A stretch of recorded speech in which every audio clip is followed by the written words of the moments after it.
don't take a lot of damage. So, not really good for you to do that. So what I like to do is space them out. I got the 2 rows here. That's set up. I'm going to go ahead and position my Marines out. I actually like to space these out when I'm doing this fight.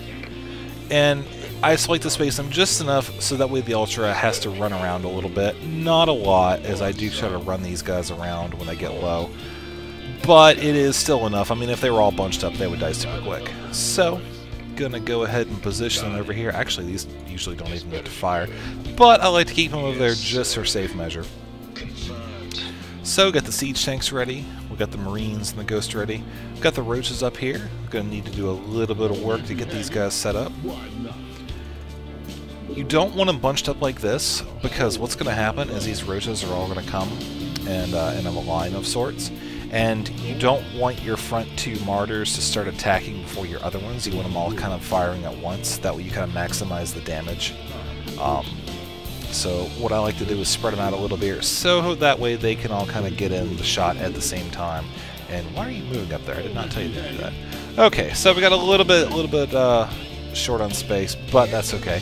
And what you can do is if one gets super low, you can either back it out or you can load it up in the medevac. Really, it's up to you.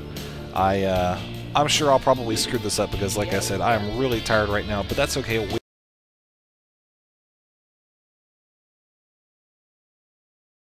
We are going to go ahead and start this up. And first one up is going to be the roaches. Going to go ahead and hit the stem pack. Do a little bit of healing here.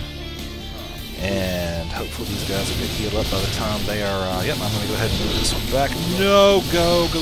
Oh, lost one. Failure on my part. Epic failure on my part. That's okay, we did only lose one, so that's actually not that big of a deal. We can still lose 4 more units before this becomes a complete bust. So I'm going to go ahead and send my Ghost up here and get 1 cheese round off, and then I'm going to run like a little girl. No offense, I know girls are quite strong. However, these Marines are going to go ahead and take it like champs. There goes one.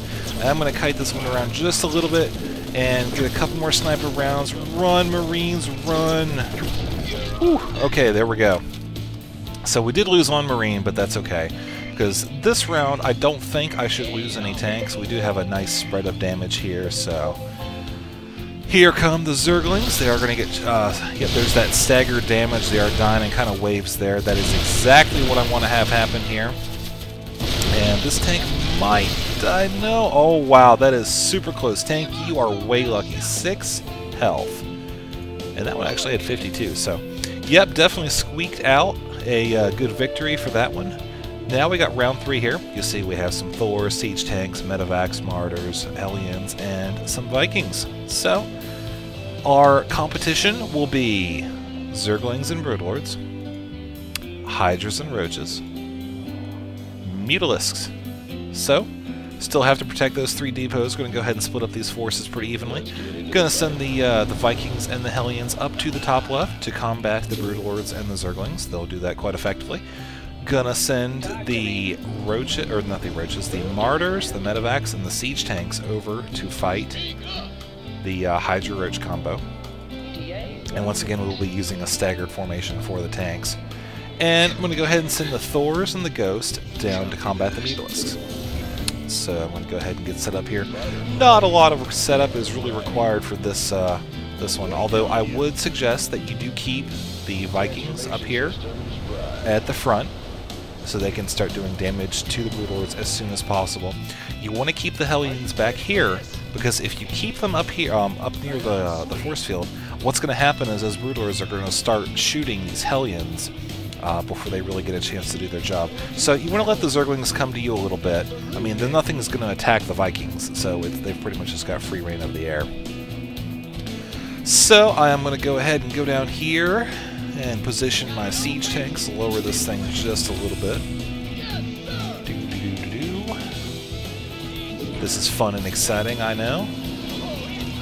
This challenge was actually pretty easy to get once you get the hang of it, as most of them are.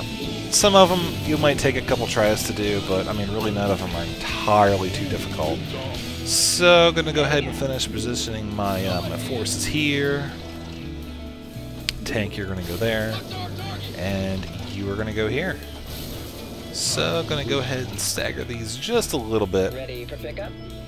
And like I said, you can, when you're microing the martyrs, you can either run them back when they're taking damage, or you can also just load them into the medevac. You do need to make sure you have the medevac close enough to do that, because if you see a martyr getting really low into hit points, you don't want it to have to run for 5 seconds to catch up to the medevac, only to have it die, you know, 2 seconds to it.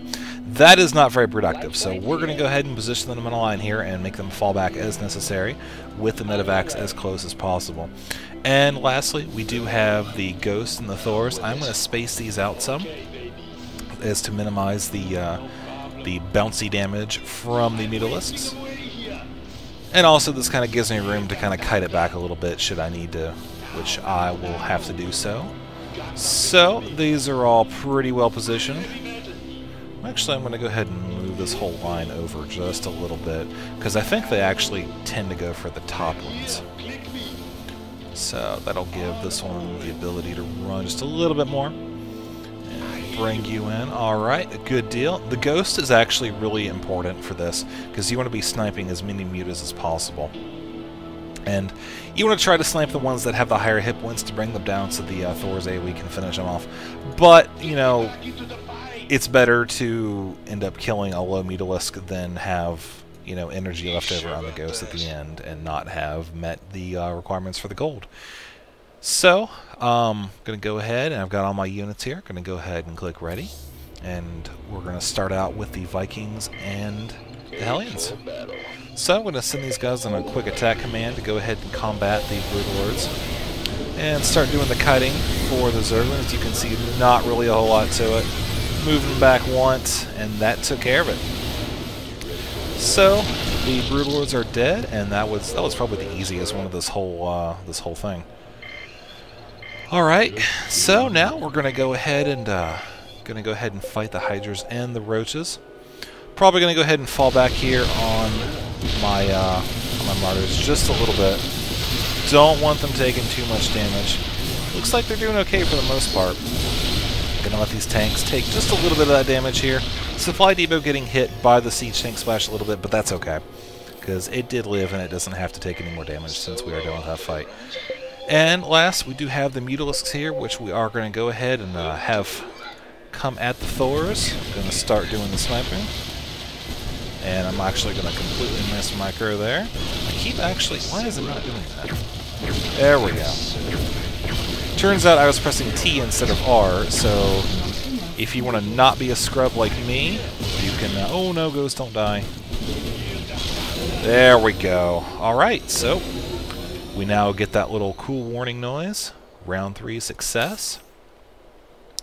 And should come up with a score screen. We now have a victory. We've achieved the gold requirements, which is to have 10 units or fewer die. And we're going to go ahead and move on to the next challenge here. And I will click continue, and we'll load the next one.